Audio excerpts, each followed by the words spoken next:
खूप छान की अहमदाबादला आपल्या सगळ्यांना एकत्र जायला मिळणार आहे या आनंदाने आम्ही तिथे पोहोचलो. शूटिंगचा लवलेशही आमच्या डोक्यात नव्हता, पण तरी 7 दिवसाची आमची ट्रेनिंग चांगली झाली होती. तेव्हा कुठलाही प्रॉब्लेम म्हणजे बामसर एवढंच आम्हाला तेव्हा माहिती होतं. कुठलाही प्रॉब्लेम आहे, घरातला प्रॉब्लेम होऊ देत, पण सगळ्यात महत्त्वाचा सपोर्ट म्हणजे त्यांनी आम्हाला इंट्रोड्यूस केलं की स्पोर्ट्स सायकोलॉजी म्हणजे काय असतं, बाहेर ॲम्युनेशन न्यायला काय लागतं, हे पेपर्स कसे असतात हे सगळ्यांनाच शिकायचे, मला पण आणि गव्हर्नमेंटला पण शिकायची गरज होती. तो वेळच आम्हाला पुरला नाही. म्हणजे मी सांगत होती की मला ऑलिम्पिकला जायचं आहे, आपण काहीतरी बनवूया आणि घेऊन जाऊया, पण शेवटपर्यंत ते पेपर्स बनवू शकले नाही. त्यामुळे मला विमानात ते माझं ॲम्युनेशन नेऊ शकले नाही आणि मग विदाऊट ॲम्युनेशन आम्ही सिडनीला पोहोचलो. म्हणजे खरा मेहनती खेळाडू काय असतं हे मी अभिनवकडनं बघितलं. म्हणजे तो वेडाच होता, मी त्याला वेडाच म्हणाले की अभिनव, मी त्याला किती सांगायचे, अभिनव तू किती लहान आहेस आत्ता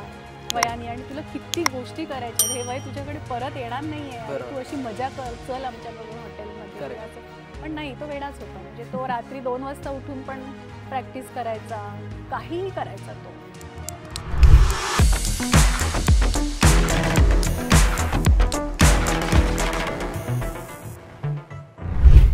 हॅलो नमस्कार, स्वागत आहे तुमच्या सगळ्यांचं स्पोर्ट्स कट्टावरती. आज कट्ट्यावरच्या गप्पा मारायला एक खास व्यक्ती आलेली आहे. तर आज माझ्यासोबत आहेत अंजली भागवत. अंजली, स्वागत आहे तुझं. थँक्यू. तर सुरुवात करताना मला एक बेसिक प्रश्न आहे की आपण जे म्हणतो ना की शूटिंग कोण करतं, तर पोलीस करतात, आर्मी पर्सनल करतात, आपण बघतो की गँगस्टर किंवा माफिया करतात, तर तू कुठल्या कॅटेगरीतून येतेस? खरं तर मलाही माहीत नव्हतं. जेव्हा मी NCC मध्ये होते तेव्हा NCCचा एक भाग म्हणून आम्हाला प्रशिक्षण दिलं जात होतं शूटिंगचं, आणि ते तेवढ्यावरच होतं. म्हणजे त्याच्या पुढे शूटिंगचं काही जग आहे हे मला सुद्धा माहीत नव्हतं. पण जेव्हा आम्ही त्या प्रॅक्टिससाठी महाराष्ट्र रायफल असोसिएशन जी वरळीला आहे, वरळी सी फेसला आहे, त्या शूटिंग रेंजवर गेलो. तेव्हा आम्ही तिकडच्या सभासदांना भेटलो. त्यांचे प्रेसिडेंट होते तेव्हा भीष्मराज बाम सर, ज्यांना मी अजून गॉडफादर म्हणते माझं. आणि त्या सगळ्या ऑफिस बेअरर्सनी पण आम्हाला सांगितलं की तुम्ही एनिवेज NCCसाठी प्रॅक्टिस करत आहात, तर तुम्ही आपलं स्टेट रिप्रेझेंट कराल का? तर आम्हाला काहीच कळलं नाही की म्हणजे काय. आणि मग जेव्हा आम्ही प्रॅक्टिस सुरू केली तेव्हा हळूहळू बघितलं की बाकीचे शूटर्स असं काहीतरी विचित्र कपडे घालून खूप मोठ्या फॅन्सी रायफल्स घेऊन तिथे प्रॅक्टिस करतायत. म्हणजे हा खेळ एशियाड आणि ऑलिम्पिकपर्यंत खेळला जातो हे मलाही तेव्हा कळलं, आणि म्हणून मग मी स्पोर्ट्स शूटिंगमध्ये आहे असं म्हणायला हरकत नाही. आणखीन मग त्याच्यातनं ज्यावेळी बेसिक पहिले शूटिंग सुरू केलं, मग तू जे डिसिप्लिनमध्ये भाग घेतेस 10 मीटर एअर रायफल, मग त्याच्याकडे कसं काय वळली गेली?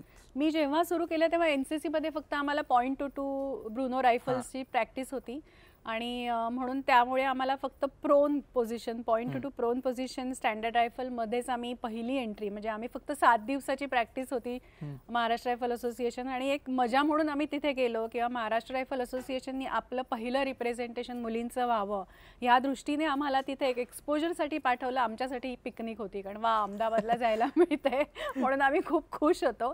आणि माझं सांगायचं झालं तर मी ॲक्च्युली वेगळ्या इव्हेंटमध्ये NCC मध्ये होते.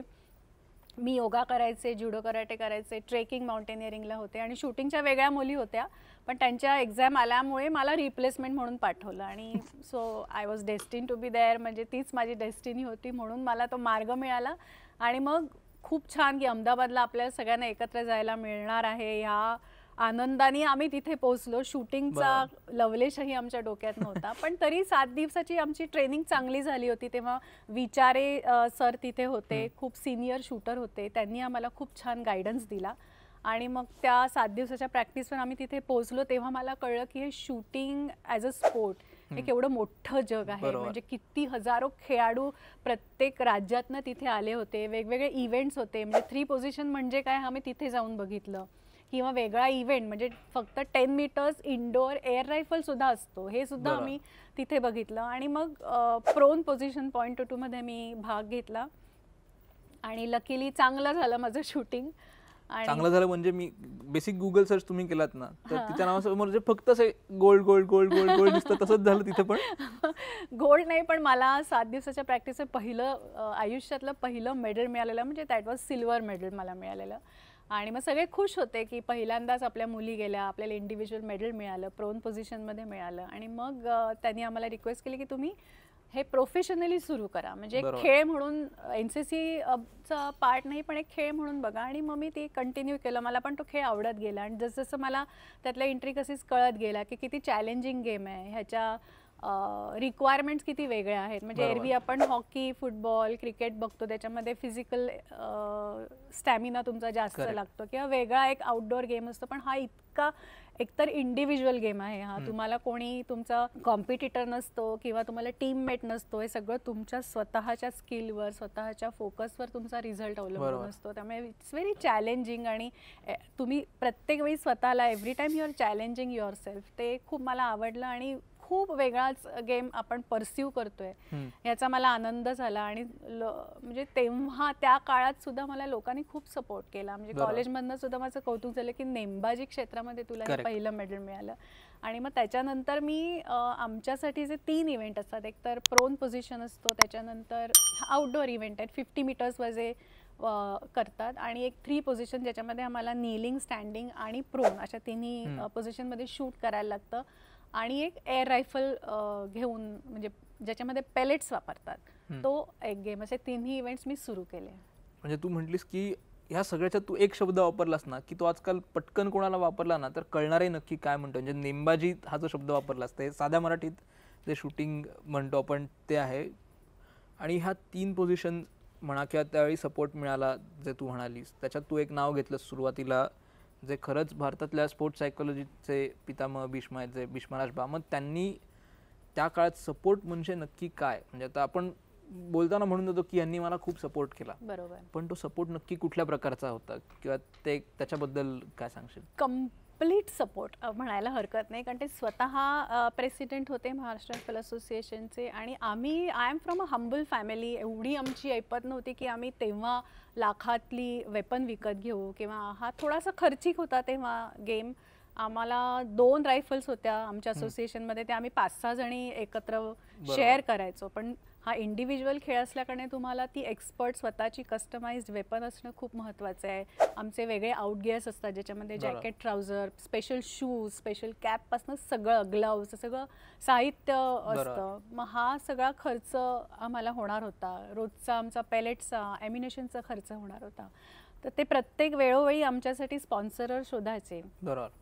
आणि कारण ते खूप हाय पोस्टवर होते तेव्हा, त्यामुळे त्यांना अप्रोच चांगला होता त्यांचा, तर ते शोधायचे. तेव्हा आम्हाला जी काय मदत लागेल किंवा लायसन्स काढायचं आहे, म्हणजे कुठलाही प्रॉब्लेम म्हणजे बामसर, एवढंच आम्हाला तेव्हा माहिती होतं. कुठलाही प्रॉब्लेम आहे, घरातला प्रॉब्लेम होऊ देत, पण सगळ्यात महत्त्वाचा सपोर्ट म्हणजे त्यांनी आम्हाला इंट्रोड्यूस केलं की स्पोर्ट्स सायकोलॉजी म्हणजे काय असते. करेक्ट. आणि अशा काळामध्ये जेव्हा आपल्या इंडियन स्पोर्ट्समध्ये सायकोलॉजीला अजिबात महत्त्व नव्हतं किंवा कोणाला माहीतही नव्हतं, तेव्हा त्यांनी स्वतः त्याचा अभ्यास करून आणि वेगवेगळी पुस्तकं वाचून आम्हाला त्या, म्हणजे वी वर गिनीपिग्स ॲक्च्युली, पण आम्ही खूप एकत्र प्रयत्न केले. म्हणजे ॲब्सोल्युटली.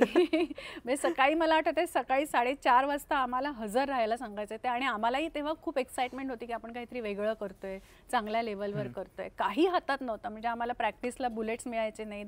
2च रायफल आम्ही एवढ्या लोकांच्यात शेअर करायचो, त्यामुळे दिवसभर आम्हाला वाट बघायला लागायची की माझा कधी नंबर येतोय प्रॅक्टिस. नाही तर आम्ही विटा घेऊन प्रॅक्टिस करायचो. असेही दिवस गेलेले आहेत की नाही मला आज मिळालीच नाही वेपन हातामध्ये, मी कंडिशनिंगसाठी चल तू आज वीट घेऊन उभी राहा आणि कंडिशनिंग.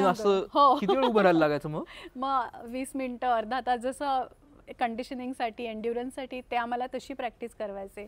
आणि त्यांनी आम्हाला योगा शिकवला, म्हणजे योगासनाचा तुम्हाला किती फायदा आहे. म्हणजे त्यांनी आम्हाला पटवून दिलं की हा खेळ आहे, याच्यामध्ये फिजिकल स्टॅमिना किती वेगळ्या प्रकारचं लागतं, तुमची बॉडी किती फ्लेक्झिबल असेल, जेवढी फ्लेक्झिबल तेवढं तुम्हाला मसल अवेअरनेस असेल. कारण आम्ही आमच्या बॉडीवर तेवढं वजन ठेवतो रायफलचं, तर प्रत्येक मसल ग्रुपचं तुम्हाला माहिती असणं, तुम्हाला कुठला मसल ग्रुप कंट्रोल करायचं हे माहिती असण्यासाठी तुमची बॉडी फ्लेक्झिबल असणं खूप महत्त्वाचं असतं.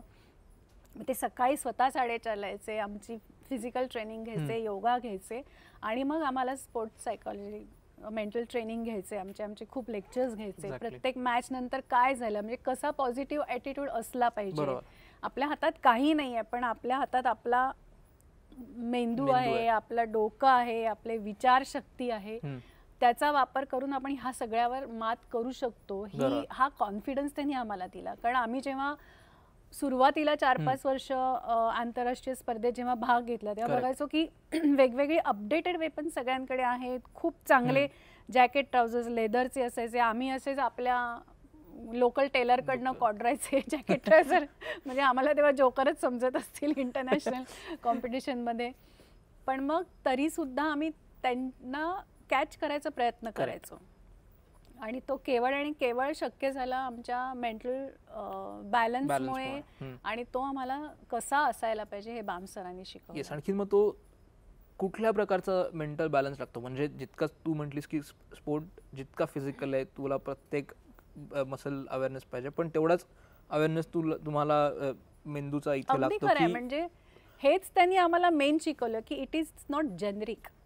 हे जे ट्रेनिंग असतं स्पोर्ट्स सायकोलॉजी, हे जेनरिक कधीच असू शकणार नाही. कारण प्रत्येक व्यक्ती हा वेगळा, प्रत्येक व्यक्तीची विचार करण्याची पद्धत वेगळी असते, लाईफस्टाईल वेगळी असते, बॅकग्राऊंड वेगळं असतं, अपब्रिंगिंग वेगळं असतं. एकाचं नेचर खूप एग्रेसिव्ह असतं, एकाचं नेचर खूप शांत असतं, एकाचं खूप चिडचिड असतं. पण we cannot change anybody's nature. आणि ते जर करायला गेलो तर आपण त्या व्यक्तीचं मूळच नष्ट करतोय, हे त्यांनी आम्हाला समजलं. जर मी शांत आहे तर मला शांत पद्धतीनेच शूटिंगचे विचार करायला पाहिजे. जो अग्रेसिव्ह आहे तर त्याला त्या अग्रेशनचा आपल्या शूटिंगला कसा फायदा होईल याचा विचार करायला पाहिजे. हे इंडिव्हिज्युअल त्यांनी स्वतः सगळ्यांचे स्वभाव ओळखून, त्यांची लाईफस्टाईल ओळखून आम्हाला जे मार्ग दाखवले ना, ते खूप छान होते. म्हणजे आता हे अत्यंत काय म्हणतात त्याला, नर्ड साठी जर म्हटलं ना की माझ्यासाठी एकदम बेस्ट. थोडासा आपण एक थोडा लाईट मूडकडे जाऊन पहिल्या ऑलिम्पिककडे वळूयात, तुझ्या 2000 सिडनी साली. आणि तेव्हा असं झालं होतं ना की तू पोचलीस ऑस्ट्रेलियाला, पण तुझे जे बुलेट्स होत्या किंवा ॲम्युनेशन होतं ते पोचलंच नव्हतं. तर तो काय किस्सा आहे? कारण तेव्हा मी आणि अभिनव, आम्ही दोघंच, आणि अनवर, आम्ही तिघंच सिडनी ऑलिम्पिकला क्वालिफाय झालो होतो. आणि आम्हाला मला आणि अभिनवला वाईल्ड कार्ड मिळालेलं. अभिनवला तरी 1 महिना आधी मिळालं, पण मला 15 दिवस आधीच मिळालं. कारण त्याच्या आधीच्या सगळ्या वर्ल्ड कपमध्ये माझं रँकिंग चांगलं होतं, परफॉर्मन्स चांगला होता. आणि वाईल्ड कार्ड जेव्हा काही कंट्रीज ज्या कॉमन शूटर्स पाठवणार आहेत ते सरेंडर करतात स्वतःच्या सीट्स, मग ते वाईल्ड कार्ड डेव्हलपिंग कंट्रीजला देतात. मग आम्ही जस्ट आंतरराष्ट्रीय सर्किट एंटर केलं होतं, त्यामुळे आपल्याला प्रमोट करायला आणि रँकिंग आमचं चांगलं होतं म्हणून त्यांनी वाईल्ड कार्ड दिले. तर 15 दिवसात हे सगळं तयारी करायची होती. आणि कोणालाच, म्हणजे कोणाची चूक होती असं नाही, पण आपण सगळंच नव्याने करत होतो. त्यामुळे बाहेर ॲम्युनेशन न्यायला काय लागतं, हे पेपर्स कसे असतात, हे सगळ्यांनाच शिकायचे. मला पण आणि गव्हर्नमेंटला पण शिकायची गरज होती. तो वेळच आम्हाला पुरला नाही. म्हणजे मी सांगत होते की मला ऑलिम्पिकला जायचंय, आपण काहीतरी बनवूया आणि घेऊन जाऊया, पण शेवटपर्यंत ते पेपर्स बनवू शकले नाही. त्यामुळे मला विमानात ते माझं ॲम्युनेशन नेऊ शकले नाही मी. आणि मग विदाऊट ॲम्युनेशन आम्ही सिडनीला पोहोचलो. आणि तेव्हा आमचे जे फॉरेन कोच होते, लाजलो सुचाक, हंगेरियन कोच आहेत. आणि खरंच म्हणजे इंडियन शूटिंग ज्या लेवलला आज पोहोचलंय त्याचे 100% श्रेय मी लाजलो. आणि त्यांच्याबरोबर एक आमचे पिस्टल कोच होते, टिबोर गॉन्झल म्हणून, ते ऑस्ट्रेलियाला होते, पण ते स्वतः सुद्धा हंगेरियनच मूळचे होते. त्या दोघांनी हा पूर्ण साचा उभा केलाय असं म्हणायला हरकत नाही. त्यांनी पूर्ण प्रोफेशनल शूटिंग कसं असावं, काही सगळी सिस्टीम त्यांनी बसवलेली आहे. तर तेव्हा ते माझ्याबरोबर होते. त्यांनी खूप प्रयत्न केले, कारण he was a very good administrator. त्यांना माहीत होतं की इंडियन सिस्टीम कशी आहे, कसं करायला पाहिजे, हे सगळं माहीत असूनही त्यांनी खूप प्रयत्न केले, पण नाहीच बनलं. आणि मग आम्ही तिथे पोहोचलो. खरं तर ॲम्युनेशन हा खूप महत्त्वाचा भाग आहे रिझल्टसाठी, कारण प्रत्येकाच्या बॅरलला सूट होणारा बॅच वेगळी असते, ब्रँड वेगळा असतो, वेगवेगळ्या ब्रँडचे ॲम्युनेशन असतात आणि वेगवेगळ्या वेलॉसिटीचे ॲम्युनेशन असतात. मग सगळं कोचेस स्टडी करतात की त्या दिवशी त्या पर्टिक्युलर रेंजवर कसं वेदर असेल, विंड किती असेल, ते सगळं मोजून मापून ॲम्युनेशनची बॅच सिलेक्ट करतात. पण माझ्याकडे तर ॲम्युनेशन नव्हतं, त्यामुळे तिथे हो. पण मग तिथे गेल्यावर लाजलोला तर चांगला कोच म्हणून सगळे ओळखतच होते. मग तिथे ऑस्ट्रेलियन शूटर्सकडे आम्ही रिक्वेस्ट केली की आम्हाला असं थोडंसं ॲम्युनेशन आमच्या मॅचमध्ये. देवर शॉक की काय म्हणजे तुम्ही ऑलिम्पिकला आलेत आणि ॲम्युनेशन नाही आहे तुमच्याकडे, पण they're more than happy and so helpful. त्यांनी मला मॅचसाठी ॲमो दिलं. मग जे काय ॲम्युनेशन माझ्याकडे होतं त्यांनी मी माझी मॅच खेळले. आणि नुसती मॅच खेळली नाहीस तर काय, भारतीय शूटिंगमधली पहिली महिला जी ऑलिम्पिक फायनलमध्ये गेली आहे, तर त्याचा तुझा अनुभव काय होता? हो, म्हणजे खूप मी त्या एक्साइटमेंटमध्ये गेलेली आणि आय वॉज व्हेरी अहमदाबादला गेली तीच एक्साइटमेंट तिथे पण होती. अगदी अगदी म्हणजे ऑलिम्पिकच्या दृष्टीने कम्पेअर केलं तर तीच एक्साइटमेंट होती. म्हणजे माझ्यासाठी ऑलिम्पिक एक वेगळं असं जग आहे. त्या जगात मी एंटर होते हे तेव्हा मला कळलं. आणि मी स्वतः इतकी मोठ्या स्टेजवर नसल्या कारणाने मला जो कोण भेटेल दुसऱ्या देशातला तो असं म्हणजे वाव की मी ह्यांच्या मोनिका सेलेस मी पहिल्या दिवशी मी आणि अभिनव आम्ही शोधत डायनिंग हॉल कुठे असतो काय, आम्ही एकदमच नवीन होतो आणि मग दोघे बसलो आणि मग मी असं वर बघितलं तर मोनिका सेलेस माझ्या समोर माझ्याच टेबलावर बसली. I was so excited. मी तिच्याबरोबर मग फोटो कसा काढायचा हे आम्ही दोघं विचार करत होतो. काढला का नाही मग फोटो? काढला ना, आमच्या दोघांमध्ये भांडण झालं कोण विचारणार तिला. पण अभिनव लहान असल्या कारणाने त्याला ऐकायला लागलं माझं.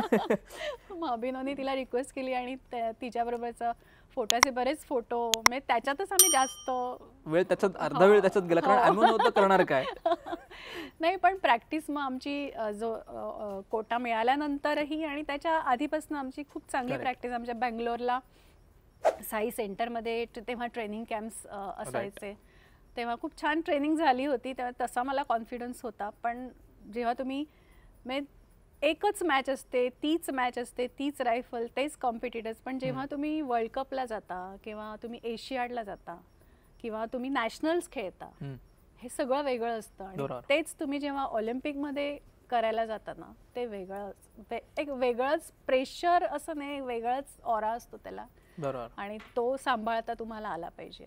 तर क्वालिफिकेशनला आय डिड वेल. म्हणजे मला खूप छान वाटलं की मी खूप छान परफॉर्म केलं. पहिलंच ऑलिम्पिक्स खूप 15 दिवसाच्या प्रॅक्टिसवर 396 तेव्हा खूप चांगला स्कोअर गणला जायचा आणि मी ऑलिम्पिक फायनल्सला क्वालिफाय झाले. हे माझ्यासाठी खूप मोठं होतं, खूप चांगला टर्न होता माझ्या प्रोफेशनल करिअरसाठी. लाजलो पण खूप खुश होता.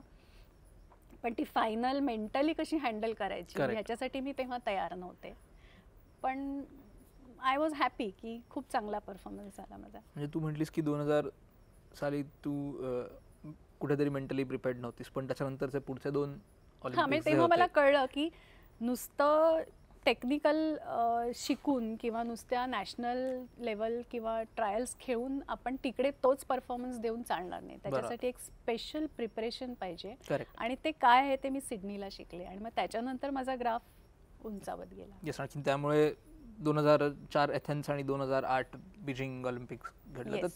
तर त्या ऑलिम्पिक्सचे कुठले असे किस्से आहेत का जे तू 2000 मध्ये मोनिका सेलेसची भेटली, तसे आणखीन कोण भेटलं किंवा असंही असू शकतं? रॉजर फेडरर भेटला. मोनिका सेलेस तर होतीच, त्याच्यानंतर सेरेना विल्यम्स होती. ॲथलेटिक्स मधले I could click with NBA team. बरोबर, असे बरेच होते. नंतर सानिया बरोबर माझी मैत्री झाली, आम्ही एकत्र होतो. मग सानिया बरोबर मी टेनिसच्या मॅचेस बघायला गेली. खूप काही नंतर मजा केली आम्ही. तुला जसं फॅन मोमेंट होता तसं कोणाला तरी नक्कीच झालं असेल ना की बाबा अरे चॅम्पियन्स ऑफ चॅम्पियन्स जे आहे शूटिंग, तेव्हा जे नवीन सगळे प्लेयर्स होते इंडियन कॉन्टिंजंटमध्ये ते सगळे आमच्याबरोबर येऊन मग फोटो काढायचे की आय वॉज सिनियर. किंवा त्याच्या आधी 2002ला मी मँचेस्टर कॉमनवेल्थ गेमची फ्लॅग बेअरर होते, त्यामुळे बऱ्याच लोकांना माहिती होतं की अंजली भागवत. मग ते येऊन माझ्याबरोबर फोटो काढायचे, तर छान वाटायचं. छान वाटत. येस. आणखीन या सगळ्यामध्ये तू म्हटलीस की सिडनीला तू, अभिनव आणि अनवर तिघच होतात, पण अभिनवला जे 2008 मध्ये गोल्ड मिळालं त्यांनी किती गोष्टी बदलल्या. आणखीन त्याच्या बरोबरच एक म्हणजे तू एक त्याच्यावरती दादागिरी केलीस हे सांगितलंच, अजून किती त्याला दादागिरी केलीस त्याच्यावरती तू? नाही, आम्ही खूप चांगले मित्र होतो, खूप चांगले जवळचे शूटर होतो. आम्ही एकमेकांकडनं खूप शिकले. मी अभिनवकडनं खूप शिकले.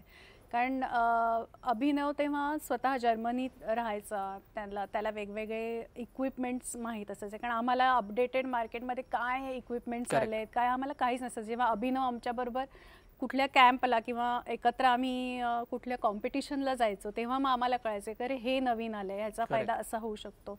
या सगळ्या गोष्टी मी अभिनवकडनं शिकल्यात. पण त्याच्याही पुढे जाऊन खरा मेहनती खेळाडू काय असतं हे मी अभिनवकडनं बघितलं. म्हणजे तो वेडाच होता, मी त्याला वेडाच म्हणायचे की अभिनव, मी त्याला किती सांगायचे, अभिनव तू किती लहान आहेस आत्ता वयाने आणि तुला किती गोष्टी करायच्या आहेत, हे वय तुझ्याकडे परत येणार नाहीये, अरे तू अशी मजा कर, चल आमच्या बरोबर हॉटेलमध्ये असं. पण नाही, तो वेडाच होता. म्हणजे तो रात्री 2 वाजता उठून पण प्रॅक्टिस करायचा, काहीही करायचा तो.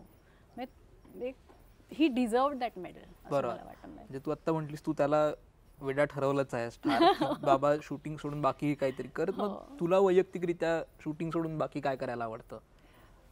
मला ट्रॅव्हलिंग खूप आवडतं आणि म्हणजे मी आय वॉज फॉर्च्युनेट की शूटिंगच्या निमित्ताने मला अख्खं जग बघायला मिळालं, जगभरात माझे फ्रेंड्स झाले, हे मला खूप आवडायचं. आणि दुसरी माझी छंद म्हणजे मला म्युझिक खूप आवडतं, कारण माझ्या घरी थोडं म्युझिकचं वातावरण आहे. माझी आई तेव्हा शास्त्रीय संगीत शिकली आहे, ती रेडिओवर गायची. माझ्या बहिणीने संगीत विशारद केलं, त्यामुळे ते घरात म्युझिकचं असल्या कारणाने मला म्हणजे ट्रॅव्हलिंगमध्ये म्युझिक लावायचं आणि एन्जॉय करायचं. म्हणजे इंटरनेटवरती असं सांगितलं गेलंय की बाबा पुण्यात शूटिंगच्या फॅसिलिटीज चांगल्या आहेत म्हणून अंजली मुंबईहून पुण्याला आली, पण खरं कारण सवाई गंधर्वसाठी आलीस ना? दोन्ही. पुण्यात खेळाचंही कल्चर आहे, मग पुण्यातल्या लोकांना वेळ आहे छंद जोपासायला, मग तो खेळ असो, कला असो, क्रीडा असो. आणि 1 ते 4 झोपायलाही वेळ आहे.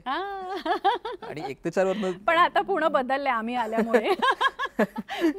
मुंबईची लोक इथे आल्यामुळे जरा पुण्याचं लाईफ फास्ट झालं असं वाटतंय. येस, म्हणजे आता आपण युनिव्हर्सिटी मधल्या शूटिंग रेंजला आहोत. आणखीन म्हणजे हे लोकांना सांगून पटकन कळणार नाही, तर सदाशिव म्हणजे रेणुका स्वरूप शाळेमध्ये शूटिंग रेंज आहेत. मग तिथे दुपारी 1 ते 4 चालू असते का बंद असते? नाही, चालू असते. एकदा तुम्ही रेंजवर आला की माणूस वेडा होतो ना, जसं अभिनव वेडा झाला तसे सगळे शूटर आमचे वेडे होतात. एकदा तुमच्या हातात रायफल आली की ते ॲडिक्शन आहे, मग तुम्हाला ती ठेवत नाही. येस. आणि थोडंसं विषयांतर आपण करतोच आहोत, तर शूटिंग अजून एक कॅटेगरीमध्ये होतं, ते म्हणजे ॲक्टिंग, जिथे ॲक्टर बंदूक घेऊन हे करतच असतात. तर आम्हाला असं कळलं की नाना पाटेकरांना एक शूटिंगची खूप आवड आहे, तर त्यांचे किस्से तुझ्याकडे भरपूर असणार आहेत ना? हो, भरपूर आहे. आम्ही एकत्र प्रॅक्टिस केलेली आहे, एकत्र कॉम्पिटिशनला गेलेलो आहे.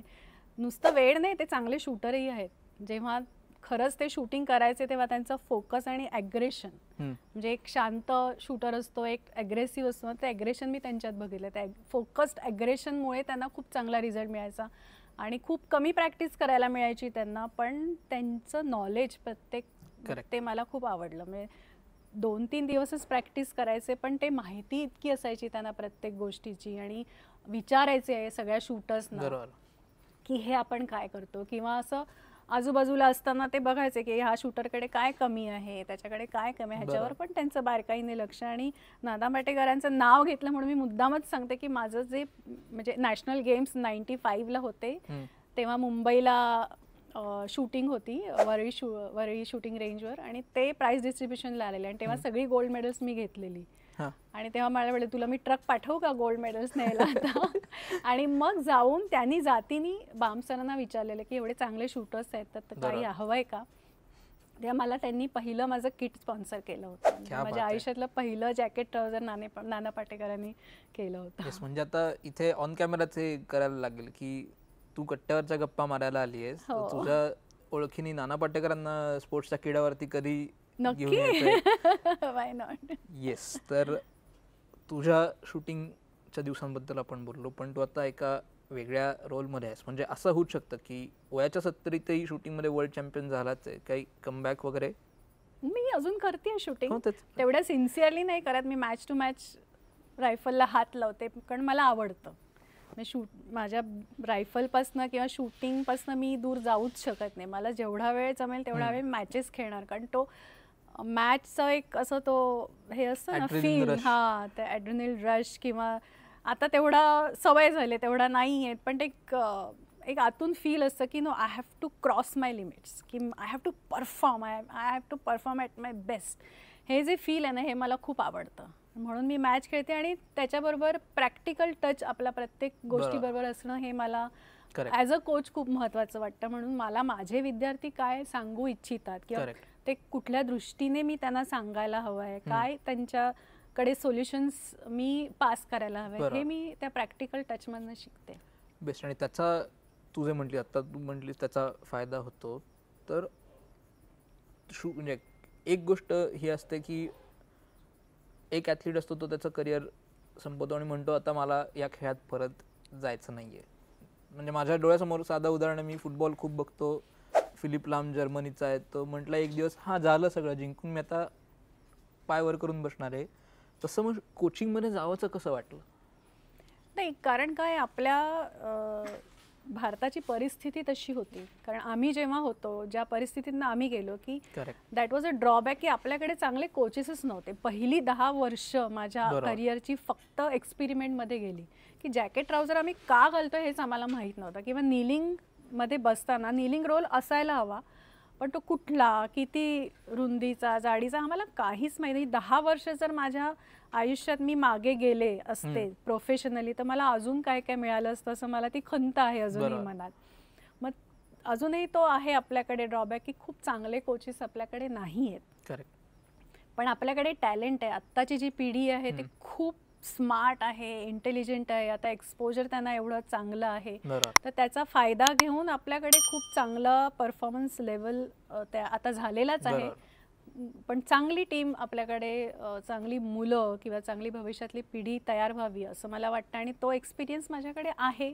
मी शूटिंगपासून लांब राहू शकत नाही आणि मला शिकवायला आवडतं.